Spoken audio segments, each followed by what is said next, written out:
Fala, fala, fala.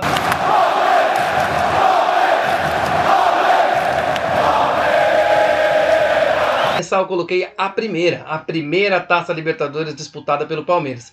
Em 1960, o Palmeiras foi campeão brasileiro e com isso conquistou a vaga. Naquela época, o torneio contava com apenas 9 equipes. Entre os nossos craques estava Chinesinho, Julinho Botelho e Djalma Santos. Foram 6 jogos, 3 vitórias, 2 empates, 1 derrota, 10 gols marcados e 5 gols sofridos, passando por equipes tradicionais como o Independiente, também o Independiente Santa Fé. Na final, o Palmeiras acabou perdendo o primeiro jogo no Uruguai de 1-0, empatando o segundo no Pacaembu, e aí a final acabou dando resultado negativo, vice-campeonato, mas muito honroso, afinal de contas, foi a primeira participação do Verdão na competição. Agora, a segunda participação alviverde em 1968 também foi a segunda participação do Palmeiras na Taça Libertadores, conseguindo uma vaga e chegando até as finais do torneio. Naquela época, já com um formato com 21 equipes, o Palmeiras conseguiu 15 jogos, 11 vitórias, 1 empate, 3 derrotas, 26 gols marcados e 13 gols sofridos. Acabou dando troco na equipe do Peñarol nas semifinais, ganhando os 2 jogos, 1-0 e 2-1. O Tupanzinho foi o grande craque da equipe nessa competição e acabando sendo o primeiro artilheiro alviverde na história da Libertadores, marcando 11 gols naquela ocasião. Uma curiosidade é que naquela época o torneio contava com uma regra diferente. O final foi contra os Estudiantes da Argentina e acabou perdendo o primeiro jogo na Argentina por 2-1, ganhando o segundo no Pacaembu por 3-1, o que levava as finais a acontecerem em um campo neutro. O jogo foi em Montevidéu, um terceiro jogo, o Estudiantes ganhou de 2-0. Palmeiras acabou com um vice-campeonato mais uma vez. Pulamos agora para 1995, em que acontecem 2 fatos muito curiosos e muito importantes na história do Alviverde, por isso é marcante na Taça Libertadores. Primeiramente, lá na nossa fase de grupos, ganhamos e fizemos a nossa maior goleada da história da Taça Libertadores, 7-0 sobre o El Nacional do Equador, superando o que fizemos no ano anterior, em 1994, 6-1 contra o Boca Juniors. Então, foi a nossa maior goleada, 7-0 sobre o El Nacional. Outro fato também muito legal, foi pela primeira vez o Palmeiras conseguiu disputar, segunda vez, aliás, conseguiu disputar 2 Libertadores consequentemente. Fez também em 73 e 74. Outra coisa, e claro, a mais importante, foi a grande rivalidade que aconteceu entre Grêmio e Palmeiras em grandes confrontos. Afinal de contas, o Palmeiras perdeu a primeira partida em Porto Alegre por 5-0 e conseguiu um 5-1. Sim, 5-1 no antigo Palestra Itália. De virada ainda, o Grêmio começou ganhando. Fato muito engraçado foi que o Amaral, depois de 3 anos como profissional, conseguiu marcar o seu primeiro gol como profissional e teve seu nome errado ainda. O Galvão no dia gritou Paulo Isidoro. Dá uma olhada aí. No cruzamento, ele tenta a finta, leva vantagem, toca, Paulo Isidoro chegou, bateu. Gol! Por favor. Que mico. Volta a imagem sem som, por favor. Vamos lá. Aí a chance pro Palmeiras, a bola chegou, Alex Alves, partiu pela direita, Amaral se enfiou pelo meio, olha o Amaral, chegou, bateu, olha o gol, olha o gol, olha o gol, gol! Galvão Bueno acertou! E aí não tem como não falar dela, 1999, onde o Palmeiras levantou o primeiro caneco da competição, onde conseguiu classificação a disputá-la, já que ganhou a Copa do Brasil de 1998, você lembra? Com aquele gol sem ângulo do Oséias, não sei até agora como que o Oséias conseguiu fazer aquele gol, lembro muito bem desse jogo. E também foi quando o Marcos assumiu a titularidade da equipe alviverde, né? O Veloso se machucou ali em meio à competição e o Marcão teve essa competição como canonizada. No meio do caminho aí, o Palmeiras acabou eliminando grandes gigantes nessa competição. Enfrentou o Corinthians lá na fase de grupos, mas passou também pelo Vasco da Gama, que era o atual campeão daquela época, né? 2 jogos emocionantes, o Verdão acabou ficando com a vaga. Logo depois do Vasco, também passou pelo Corinthians, aí foi a canonização, São Marcos fez defesa de tudo quanto é jeito, foi e inclusive nomeado na época como o derby do século, eliminando os rivais nos pênaltis, pegando pênalti de Vampeta e jogando muito.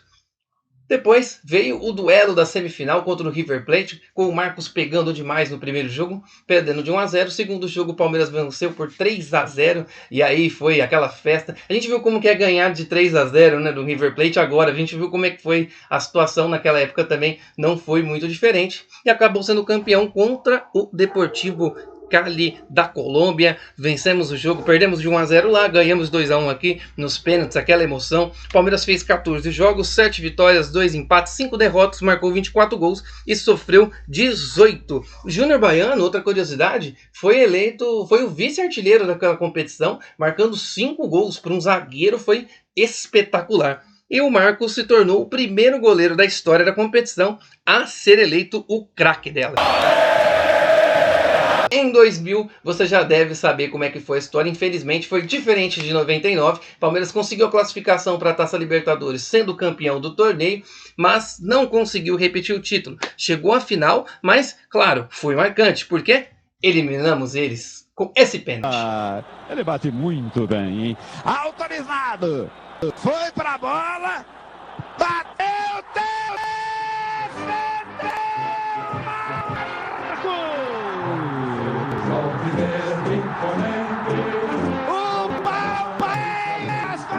Passamos pelo Peñarol nas nossas oitavas de final, passamos pelo Atlas nas quartas, enfrentamos o Corinthians na semi com a mais famosa defesa de um goleiro que você viu aí, o Marcos defendendo o pênalti do Marcelinho. Foram 14 jogos, 7 vitórias, 3 empates, 4 derrotas, 32 gols marcados, 23 sofridos.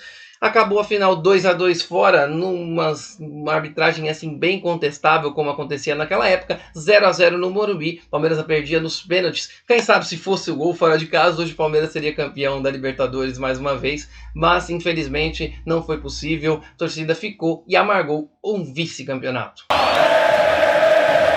Em 2001, mais uma vez o Palmeiras chegando longe na Taça Libertadores, chegando à semifinal da competição. Mas o Wellington, o Palmeiras não foi campeão, não teve jogo marcante. O que aconteceu? Cara, teve jogo marcante sim. Marcos jogando muita bola.